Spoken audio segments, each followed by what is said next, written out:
Hello എല്ലാവർക്കും ഓണം എക്സാമിൻ്റെ ഒരു വീഡിയോയിലേക്ക് സ്വാഗതം. ഓക്കെ, നിങ്ങളുടെ ഓണം എക്സാം എന്താണെന്നും കൂടുതൽ കാര്യങ്ങളൊന്നും അല്ല പറയാൻ ഞാൻ ഇവിടെ വന്നത്.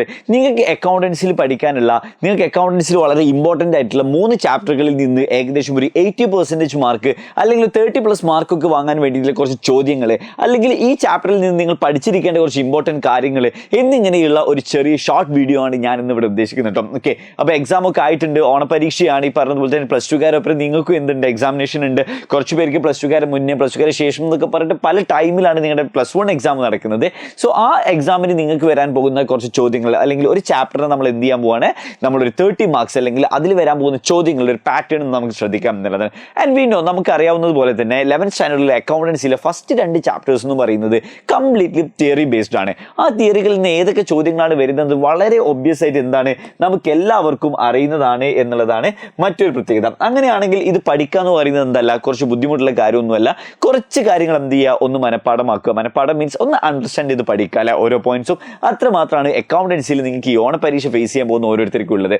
അങ്ങനെയാണെങ്കിൽ ഈ പറഞ്ഞതുപോലെ തന്നെ നമ്മുടെ ആദ്യം തന്നെ I am inviting you to the community ഗ്രൂപ്പിലേക്ക് നിങ്ങൾ എല്ലാവരെയും ക്ഷണിക്കുവാണ്. ഈ ഓണപരീക്ഷയുമായി ബന്ധപ്പെട്ടിട്ട് നിങ്ങൾക്ക് വേണ്ട എല്ലാ നോട്ട്സും കാര്യങ്ങളും എല്ലാം അവൈലബിൾ ആയിട്ടുള്ളത് നമ്മുടെ ഓണം എക്സാം എന്ന് പറയുന്ന സ്പെഷ്യൽ കമ്മ്യൂണിറ്റി ഗ്രൂപ്പിലേക്കാണ്. ഈ കമ്മ്യൂണിറ്റി ഗ്രൂപ്പിൽ ജോയിൻ ചെയ്യുന്നതോട് കൂടിയിട്ട് you will be able to get, അല്ലെ, നിങ്ങൾക്ക് എല്ലാ ഡീറ്റെയിൽസും കാര്യങ്ങളും ലഭിക്കുന്നതാണ് എന്നിട്ടോ. ഓക്കെ, അപ്പോൾ ഈ microbit, chapter summary, notes, commerce related എല്ലാ സബ്ജക്ട്സും, ഈ പറഞ്ഞതുപോലെ തന്നെ എല്ലാ സബ്ജക്റ്റ് നോട്ട്സും കാര്യങ്ങളൊക്കെ ഈ കമ്മ്യൂണിറ്റി ഗ്രൂപ്പിൽ. ഇനി നമുക്ക് എന്ത് ചെയ്യാം, പെട്ടെന്ന് തന്നെ നമ്മുടെ ഒരു കോർ ഏരിയയിലേക്ക് പോകും. ഓരോ ചാപ്റ്ററിലും എന്താണ് പഠിക്കേണ്ടത്. ഒന്നാമത്തെ ചാപ്റ്ററിൽ നമ്മൾ അക്കൗണ്ടൻസി പരിചയപ്പെടുമായിരുന്നു അല്ലെ. അക്കൗണ്ടൻസി എന്താണ്, അത് റിലേറ്റ് ചെയ്തിട്ടുള്ള കാര്യം, ഒരു ഇൻട്രൊഡക്ഷൻ ടു അക്കൗണ്ടിങ് എന്ന് പറയുന്ന ഒരു ചാപ്റ്ററാണ് നമ്മൾ എന്ത് ചെയ്യുന്നത്, ആദ്യം തന്നെ നോക്കിയിരുന്നത് അല്ലെ. അതിൽ നമ്മൾ പഠിച്ച ഒരു കാര്യമാണ് ഈ അക്കൗണ്ടിങ് എന്ന് പറയുന്ന സാധനത്തിന്റെ യൂസേഴ്സ് ആരൊക്കെയാണ് എന്നുള്ളൊരു ചോദ്യം വളരെ പ്രധാനപ്പെട്ടിട്ട് എന്ത് ചെയ്യാറുണ്ട്, വരാറുണ്ട് അല്ലെ. അതാണ് ഒരു ചോദ്യമായിട്ട് എനിക്ക് പറയാനുള്ളത്. ഇറ്റ്സ് യൂസേഴ്സ് ഓഫ് അക്കൗണ്ടിങ് അല്ലെ. ഇന്റേണൽ യൂസേഴ്സ്, എക്സ്റ്റേണൽ യൂസേഴ്സ് എന്ന് പറയുന്ന അതിന്റെ എക്സാമ്പിൾസ് ആരൊക്കെയാണ്. ഇന്റേണൽ യൂസേഴ്സ് നമ്മുടെ ഓർഗനൈസേഷനുള്ളിലുള്ള ആൾക്കാരും, എക്സ്റ്റേണൽ എന്ന് പറയുമ്പോൾ നമ്മുടെ പുറത്തുള്ള ആൾക്കാരും, ഗവൺമെന്റ്, അതേപോലെ തന്നെ ക്രെഡിറ്റേഴ്സ് എന്നുള്ളതൊക്കെ നമുക്ക് അറിയാവുന്നതാണ് അല്ലേ. ഓക്കെ, അതാണ് ഒരു ചോദ്യം നമ്മൾ ശ്രദ്ധിക്കേണ്ടത്. അടുത്തതായിട്ട് പല വർഷങ്ങളായിട്ട് കണ്ടിന്യൂസ്ലി ചോദിച്ചുകൊണ്ടിരിക്കുന്ന ചോദ്യമാണ് explain briefly 3 objectives. Accounting has certain objectives, any state any 3 objectives എന്ന് പറഞ്ഞിട്ട് 3 ഒബ്ജക്റ്റീവുകൾ എക്സ്പ്ലെയിൻ ചെയ്യണം, അല്ലെങ്കിൽ 4 ഒബ്ജക്റ്റീവുകൾ എക്സ്പ്ലെയിൻ ചെയ്യാൻ എന്നിങ്ങനെ റിപ്പീറ്റഡ് ആയിട്ട് ചോദ്യങ്ങൾ വരുന്നുണ്ട്. അങ്ങനെയാണെങ്കിൽ ഈ ചോദ്യം എന്ത് ചെയ്യുക, നിങ്ങൾ ഒരിക്കലും ഒഴിവാക്കരുത്. You just focus in to that അല്ലേ. ഓക്കെ, എന്തിനാണ് ഈ പറഞ്ഞതുപോലെ അക്കൗണ്ടിങ് സാധനങ്ങളൊക്കെ നമ്മൾ കീപ്പ് ചെയ്യുന്നത്, ഒരുപാട് റൂൾസും റെഗുലേഷൻസ് ഒക്കെ പഠിച്ചിട്ട് ഡെബിറ്റ്, ക്രെഡിറ്റ്, അതുപോലെ തന്നെ നമുക്ക് അതിനുള്ള ഓരോ കോളംസ്, ജേർണൽ, ലെഡ്ജർ എന്നൊക്കെ പറഞ്ഞ് നമ്മൾ പഠിക്കുന്നതിൻ്റെ ഉദ്ദേശം എന്താണ് എന്നുള്ളതാണ് അതിൽ വരുന്നത് കേട്ടോ. ആ ചോദ്യം എന്ത് ചെയ്യുക, കൃത്യമാക്കി വെക്കുക. അടുത്തതായിട്ട് ഒരു ഇമ്പോർട്ടൻ്റ് ആയിട്ടുള്ള ചോദ്യമാണ് explain briefly any 3 branches of accounting. വളരെ ഈസി ആയിട്ടുള്ള 1 ഓഫ് ദ ചാപ്റ്ററിൽ, നമ്മൾ ഒന്നാമത്തെ ചാപ്റ്ററിൽ നമുക്ക് കൃത്യമായിട്ട് പറയുന്ന ഒരു ഭാഗമാണ് 3 ബ്രാഞ്ചസ് ഓഫ് അക്കൗണ്ടിങ് എന്ന് പറയുന്ന കോസ്റ്റ് അക്കൗണ്ടിങ്ങും, അതുപോലെ തന്നെ നമ്മുടെ മാനേജ്മെന്റ് അക്കൗണ്ടിങ്, അതുപോലെ തന്നെ നമുക്ക് എന്തുമുണ്ട് ഫിനാൻഷ്യൽ അക്കൗണ്ടിങ് എന്നുള്ള വളരെ സിമ്പിൾ ആയിട്ടുള്ള 3 അക്കൗണ്ടിങ് ബ്രാഞ്ചസിനെ കുറിച്ച് പറയുന്നുണ്ട്. ഈ ബ്രാഞ്ചസ് നമുക്ക് അങ്ങനെ വലിയ കഷ്ടപ്പെട്ട് പഠിക്കാനൊന്നുമില്ല. From the name itself നമുക്ക് എന്ത് ചെയ്യാൻ പറ്റുന്നുണ്ട്, ഈസി ആയിട്ട് ആൻസർ ചെയ്യാൻ പറ്റുന്നില്ല. അതാണ് ഇവിടെ പറയുന്ന നമ്മുടെ എന്ത് പറയുന്നത് 3 branches of accounting, 1 of the important. അടുത്തതായിട്ട് ഈ ചോദ്യത്തിൽ വീണ്ടും റിപ്പീറ്റഡ് ആയിട്ട്, ഞാൻ ആദ്യം പറഞ്ഞതുപോലെ തന്നെയുള്ള റിപ്പീറ്റഡ് ആയിട്ട് ചോദിക്കുന്ന ഒരു ചോദ്യമാണ് ക്വാളിറ്റേറ്റീവ് ക്യാരക്ടറിസ്റ്റിക്സ് ഓഫ് അക്കൗണ്ടിങ് എന്ന് പറയുന്ന കുറച്ച് ക്വാളിറ്റേറ്റീവ് ക്യാരക്ടറിസ്റ്റിക്സ്. അതെന്തൊക്കെയാണെന്ന് റിപ്പീറ്റഡ് ആയിട്ട് ചോദിക്കുന്നുണ്ട്. അപ്പോൾ ഈ ചോദ്യം എന്താണ്, സ്കിപ്പ് ചെയ്യേണ്ട. റിലയബിലിറ്റി, റെലവൻസ്, അണ്ടർസ്റ്റാൻഡബിലിറ്റി ആൻഡ് ഈ അതുപോലെ തന്നെ അവസാനത്തെ കമ്പാരബിലിറ്റി, അണ്ടർസ്റ്റാൻഡബിലിറ്റി എന്നൊക്കെ പറയുന്ന ഈസി ആയിട്ടുള്ള കുറച്ച് ടേംസ് ആണ് നമുക്ക് വരുന്നത് അല്ലേ. അപ്പോൾ ഞാൻ പറഞ്ഞതുപോലെ തന്നെ അക്കൗണ്ടൻസിയിൽ നമുക്ക് ഫസ്റ്റത്തെ 2 ചാപ്റ്ററിൽ എന്ത് മാത്രമേ ഉള്ളൂ, തിയറി മാത്രമേ ഉള്ളൂ എന്നുള്ളതാണ് കേട്ടോ. Okay, coming to the next point, name the following അല്ലേ. ഈ പറഞ്ഞതുപോലെ തന്നെ പിന്നെ നമുക്ക് ഈ ചാപ്റ്ററിൽ the most and the important thing was the accounting terms, asset, liability, income, expense, അതേപോലെ തന്നെ ഒരുപാട് ടേംസ് നമ്മൾ എന്ത് ചെയ്യുന്നുണ്ട്, അതിൽ പഠിക്കുന്നുണ്ട്. ഒരു 10-13 ടേംസ് ആണ് തോന്നുന്നുള്ളത്. ആ ടേംസുകളെല്ലാം, അല്ലെങ്കിൽ ചില ടെക്സ്റ്റ് ബുക്കുകളിൽ അത് 20 വരെയൊക്കെ പോകുന്നുണ്ട്.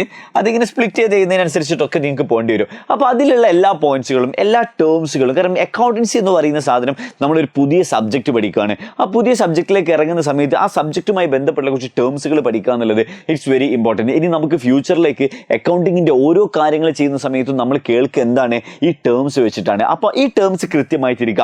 ആരാണ് ക്രെഡിറ്റർ, ആരാണ് ഡെബിറ്റർ, എന്താണ് അസറ്റ്, എന്താണ് ലാബിലിറ്റി എന്നുള്ള ഒരു ഐഡിയ ക്രിയേറ്റ് ചെയ്താൽ മതി. പിന്നെ നിങ്ങൾക്ക് വരുന്ന ഓരോ ചോദ്യവും നിങ്ങൾക്ക് എന്ത് ചെയ്യാൻ പറ്റും, ആൻസർ ചെയ്യാൻ പറ്റും. അപ്പോൾ ഈ അക്കൗണ്ടിങ് ടേംസിന് ഡയറക്റ്റ് ആയിട്ട് ചിലപ്പോൾ അവർ ചോദിക്കാറുണ്ട്, നിങ്ങൾക്ക് ഇഷ്ടമുള്ള ഒരു 5-6 ടേംസ് എക്സ്പ്ലെയിൻ ചെയ്തോ എന്നുള്ള ചോദ്യം വരാറുണ്ട്.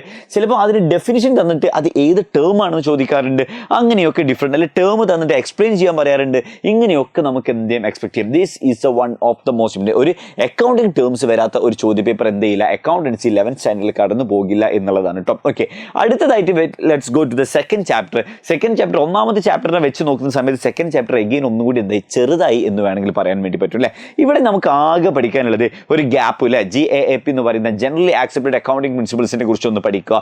പിന്നെ ഈ പറഞ്ഞതുപോലെ തന്നെ കുറച്ച് അക്കൗണ്ടിങ് കൺവെൻഷൻസും അതേപോലെ തന്നെ കോൺസെപ്റ്റ്സും ഉണ്ട്, പ്രിൻസിപ്പിൾസും ഉണ്ട്. അതൊന്ന് 10-13 ഉണ്ട്, അത് കൃത്യമായിട്ട് പഠിച്ചു വെക്കുക. പിന്നെ നമുക്ക് എന്താണ് അക്കൗണ്ടിങ് സ്റ്റാൻഡേർഡ് എന്ന് പറയുന്ന ഒരു ടേം ഉണ്ട്, ഡൺ. ഓക്കെ, സെക്കൻഡ് ചാപ്റ്റർ നമ്മൾ എന്താക്കി സെറ്റ് ആക്കിയില്ലേ, നമ്മൾ ലൈവും കാര്യങ്ങളൊക്കെ പോയതാണ്. നിങ്ങൾക്ക് ആ വീഡിയോസ് ഒക്കെ നമുക്ക് എന്താണ് യൂട്യൂബിൽ അവൈലബിൾ ആണ് അല്ലേ. ചാപ്റ്റർ 2 പറയുന്ന one of the important question is accounting concept from the following അല്ലേ. ഈ പറഞ്ഞതുപോലെ തന്നെ താഴെ പറഞ്ഞിട്ടുള്ള അക്കൗണ്ടിങ് കോൺസെപ്റ്റുകൾ എക്സ്പ്ലെയിൻ ചെയ്യുക എന്നുള്ള ചോദ്യങ്ങൾ കോമൺലി എന്ത് ചെയ്യുന്നുണ്ട്, നമ്മുടെ ടെക്സ്റ്റ് ബുക്കിൽ കാണുന്നു, നമ്മുടെ എക്സാംസിന് കാണാറുണ്ട്. ചിലപ്പോൾ ഇങ്ങനെ തരും, നമുക്ക് ഇഷ്ടമുള്ള 4 എക്സ്പ്ലെയിൻ ചെയ്തോന്ന് പറയും. ചിലപ്പോൾ ഈ നേരത്തെ പറഞ്ഞ ടേംസിന്റെ കാര്യം പറഞ്ഞതുപോലെ തന്നെ അതിന്റെ ഡെഫിനിഷൻ തന്നിട്ട് അത് ഏത് കോൺസെപ്റ്റ് ആണെന്ന് ഫൈൻഡ് ചെയ്യാൻ വേണ്ടി പറയും. ഇങ്ങനെയുള്ള ഡിഫറെന്റ് ടൈപ്സ് ഓഫ്. അപ്പം നമ്മൾ അറിഞ്ഞിരിക്കേണ്ടത് എന്താണ്, സെക്കൻഡ് ചാപ്റ്ററിൽ കോൺസെപ്റ്റ്സ് പക്ക ആണ് എന്നുള്ളത് നമ്മൾ എന്തായിരിക്കണം, ഉറപ്പിച്ചിരിക്കണം എന്നുള്ളതാണ്. അതാണ് ഇതിൽ പറയുന്ന ഒരു പോയിന്റ്. സോ ഇതെന്ത് ചെയ്യുക, കൃത്യമാക്കി വെക്കുക എന്നുള്ളതാണ് കേട്ടോ. ഓക്കെ, ഇതുമായി ബന്ധപ്പെട്ടിട്ട് ഞാൻ കുറച്ച് മാച്ച് ദ ഫോളോയിങ് കൊടുക്കുന്നുണ്ട്. ഈ പറഞ്ഞതുപോലെ പല വർഷങ്ങളായിട്ട് അവർ ചോദിക്കുന്നത് എന്താണ്, മാച്ച് ദ ഫോളോയിങ് ക്വസ്റ്റ്യൻസ് എന്ത് ചെയ്തിട്ടുണ്ട്. അപ്പോൾ ഒരു ക്വസ്റ്റിനെ പരിചയപ്പെടുക. അപ്പോൾ ഇതിൽ എങ്ങനെയാണ് ക്വസ്റ്റ്യൻ വരിക എന്ന് ഡൗട്ട് ഉണ്ടെങ്കിൽ you just follow this pattern. Okay, ഈ match the following questions commonly എന്ത് ചെയ്യാറുണ്ട്, ചോദിച്ച് കാണാറുണ്ട്.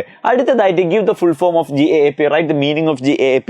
അതേപോലെ തന്നെ എന്താണ് AS, അക്കൗണ്ടിങ് സ്റ്റാൻഡേർഡ്സ് എന്തൊക്കെയാണ് എന്നൊക്കെയുള്ള ഈസി ആയിട്ടുള്ള കുറച്ച് ടേംസ് ആണ് നമുക്ക് പഠിക്കാനുള്ളത്. Accounting generally accepted accounting principles എന്നുള്ള ഡെഫിനിഷനിൽ വരുന്ന GAAP എന്താണെന്ന് നമുക്കറിയാം. ഈ പറഞ്ഞതുപോലെ തന്നെ ഒരുപാട് അക്കൗണ്ടിങ് ടേംസും കാര്യങ്ങളൊക്കെ ഉള്ളത് കൊണ്ടും പലരും അവരുടെ ഇഷ്ടത്തിന് അക്കൗണ്ടിങ് ചെയ്യാൻ വേണ്ടി തുടങ്ങിയ സമയത്ത് അതൊരു ജനറലി ആക്സെപ്റ്റഡ് ആക്കുക, എല്ലാവർക്കും ഒരുപോലത്തേതാക്കുക എന്ന ഉദ്ദേശത്തിൽ തുടങ്ങിയതാണ് ജനറലി ആക്സെപ്റ്റഡ് അക്കൗണ്ടിങ് പ്രിൻസിപ്പിൾ എന്നുള്ളത്. അതും നമ്മൾ എന്ത് ചെയ്യുക, കൃത്യമായിട്ട് ജസ്റ്റ് ഒന്ന് ഡെഫിനിഷനും കാര്യങ്ങളൊക്കെ നോക്കി വെക്കുമ്പോഴത്തേക്കിന് ചാപ്റ്റർ 2 എന്തായിട്ടുണ്ട്, കംപ്ലീറ്റ് ആയിട്ടുണ്ട്. അത്രയും കുറച്ചാണ് നമുക്ക് ഓരോന്നിൽ എന്തുള്ളത് പഠിക്കാനുള്ളത്. Coming to the third chapter, അവിടെയാണ് നമ്മൾ ദ റിയൽ പ്രോബ്ലം സ്റ്റാർട്ട്സ് അല്ലേ.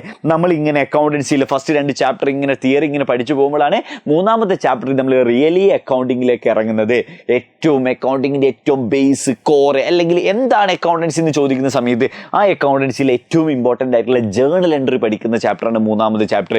സോ ഈ ഓണപരീക്ഷയ്ക്ക് മൂന്നാമത്തെ ചാപ്റ്ററുള്ള എല്ലാ സ്കൂളുകൾക്കും അതിൽ നിന്നൊരു ജേർണൽ എൻട്രി ക്വസ്റ്റ്യൻ ഇല്ലാണ്ട് എന്ത് ചെയ്യില്ല, ആ ചോദ്യ പേപ്പർ പോകില്ല എന്നുള്ളതാണ്. സോ ഈ ചാപ്റ്ററിൽ നിങ്ങൾ ഏറ്റവും അറിഞ്ഞിരിക്കേണ്ടതാണ് അക്കൗണ്ടിങ് ഇക്വേഷൻ എന്ന് പറയുന്ന asset is equal to liability plus capital എന്ന് പറയുന്ന പ്രോബ്ലവും അതുപോലെ തന്നെ ജേർണൽ എൻട്രി എഴുതാൻ വേണ്ടിയും പഠിക്കുക എന്നുള്ള ഈസി ആയിട്ടുള്ള ഈ 2 കാര്യങ്ങൾ അത്രയും മാത്രമാണ് നിങ്ങൾ എന്ത് ചെയ്യേണ്ടത്, ചാപ്റ്റർ 3 നിന്ന് നിങ്ങൾ ഇതാക്കേണ്ടത്. ഇത്രയും കാര്യങ്ങൾ നിങ്ങൾക്ക് അറിയുമെങ്കിൽ ഈ പറഞ്ഞതുപോലെ തന്നെ ഇങ്ങനെയായിരിക്കും നമുക്ക് എന്ത് വരാനുള്ളത്, ഒരു transaction question, cash deposit, purchase, goods, sales, salary paid, rent paid, എക്സ്പെൻസുകളും ഇൻകമുകളും അതേപോലെ പർച്ചേസുകളും വരുന്ന ഒരു ഈസി ആയിട്ടുള്ള ഒരു ജേർണൽ എൻട്രി ക്വസ്റ്റ്യൻ നിങ്ങൾ എക്സ്പെക്ട് ചെയ്തോളും. അതാണ് ഒരു ചോദ്യം വരുന്നത്.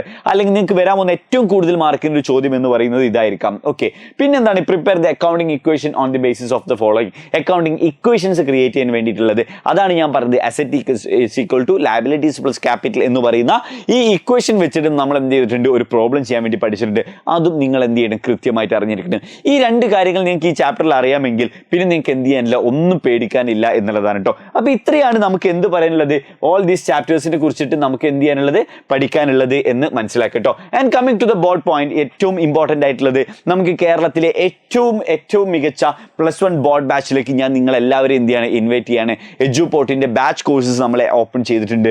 ഈ പറഞ്ഞതുപോലെ തന്നെ 12th സ്റ്റാൻഡേർഡിൽ പിടിക്കാം. ഈ പറഞ്ഞതുപോലെ 11th 12th ഉണ്ടല്ലോ, രണ്ടും കൂടി കൂടിയിട്ടല്ല. അങ്ങനെ വല്ലവർക്കും ഉദ്ദേശമുണ്ടെങ്കിൽ ഞാൻ പറയുന്നു starting from the 11th standard ഒരു ഡബിൾ പാസ് ഒക്കെ വാങ്ങിയിട്ട് സെറ്റായിട്ട് വെച്ച് കഴിഞ്ഞാൽ പിന്നെ +2 നിങ്ങൾക്ക് എന്ത് ചെയ്യാൻ പറ്റും, ഒന്നും കൂടി റിലാക്സ് ചെയ്ത് സെറ്റ് ചെയ്യാം. അതിന് നിങ്ങൾക്ക് ഒരു മെൻറ്റർഷിപ്പ് പ്രോഗ്രാം വേണോ, കൃത്യമായ ക്ലാസ്സസ് വേണോ, ലൈവ് വീഡിയോസ് വേണോ, റെക്കോർഡഡ് വീഡിയോസ് വേണോ, PYQs വേണോ, അങ്ങനെ എല്ലാം അവൈലബിൾ ആയിട്ടുള്ള ഒരു ടോട്ടൽ ഇതാണ് നമ്മുടെ +1 സൂപ്പർ ബാച്ച് എന്ന് പറയുന്ന കൊമേഴ്സിനും ഹ്യൂമാനിറ്റീസിനും എല്ലാവർക്കും നമുക്ക് ബോർഡ് എക്സാമിന് വേണ്ടിയിട്ട് നമ്മൾ പ്രൊവൈഡ് ചെയ്തത് വെറും 499 rupees ഇൻക്ലൂഡിംഗ് GST നമുക്ക് എന്തുണ്ട്, ഈ കോഴ്സസ് നമുക്ക് ഇപ്പോൾ അവൈലബിൾ ആണ്. ഇത് കാണുന്ന എല്ലാവരും എന്ത് ചെയ്യുക, മാക്സിമം ഈ പറഞ്ഞു നമ്മുടെ താഴത്തെ എന്തുണ്ട്, ലിങ്ക് ഉണ്ട്, കമ്മ്യൂണിറ്റിൻ്റെ ലിങ്കും ഉണ്ട്, അതുപോലെ തന്നെ നമ്മുടെ ഇതിൻ്റെ ലിങ്കും ഉണ്ട്. അതിലെന്ത് ചെയ്യുക, ഒരു റിക്വസ്റ്റ് അയച്ചിടുക. ഈ പറഞ്ഞതുപോലെ തന്നെ ഒരു ഫോം ഫില്ല് ചെയ്യുക, you will get call from the എജുപോർട്ടിൽ നിന്ന് വിളിച്ചിട്ട് നിങ്ങൾക്ക് കൂടുതൽ അറിയണോ എങ്ങനെയാണ് ഇത് വർക്ക് ചെയ്യുന്നത്, എങ്ങനെയാണ് ക്ലാസ്സസ് ഉണ്ടാവുക എന്നുള്ള കൂടുതൽ അറിയണമെങ്കിൽ അതൊക്കെ നിങ്ങൾ അന്വേഷിച്ചതിന് ശേഷം മാത്രം എന്ത് ചെയ്താൽ മതി, ജോയിൻ ചെയ്താൽ മതി. ഇത്രയും പ്രൊവൈഡിങ്സ് ഉള്ള ആപ്പ് കൂടി നമുക്ക് അഡാപ്റ്റീവ് ടെക്നോളജി ഉള്ള ആപ്പുമാണ് നമ്മുടെ ഇതുള്ളത്. ഈ പറഞ്ഞത് നിങ്ങളുടെ ലേണിംഗ് സ്കില്ലിനനുസരിച്ചിട്ട് അവരെന്ത് ചെയ്യും, പുതിയ പുതിയ ക്വസ്റ്റ്യനുകൾ തരികയും അതിനനുസരിച്ച് ഒരു ലേണിംഗ് സാധ്യമാക്കുകയും ചെയ്യുന്നതാണ് നമ്മുടെ എന്തെന്ന് പറയുന്നത്, നമ്മുടെ ഈ ഒരു point of view library course എന്ന് പറയുന്നത്. So you just follow this one. Okay, thank you.